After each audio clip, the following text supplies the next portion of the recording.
Hey guys, welcome back to Mission to Be a Man. Today, I'm going to show you a really quick, easy recipe for one of my favorite drinks, the Moscow Mule.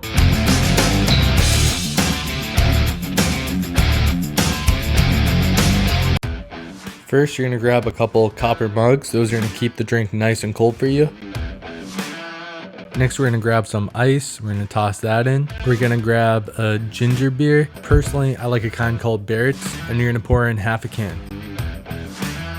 Then we're going to grab our vodka. I prefer Tito's, and you can put in either 1 or 2 shots of that, depending how strong you like your drink. And we're going to cut up some lime, and you could squeeze in 1 or 2 of those.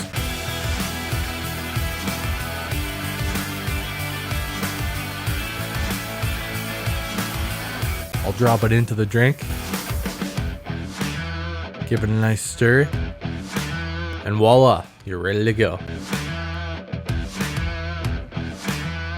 So that's pretty much it, guys. Quick, easy, awesome in a fix, classier than a beer slightly. Drink responsibly. I hope you guys try it out. It's a classic. And remember, always be the best man you could be.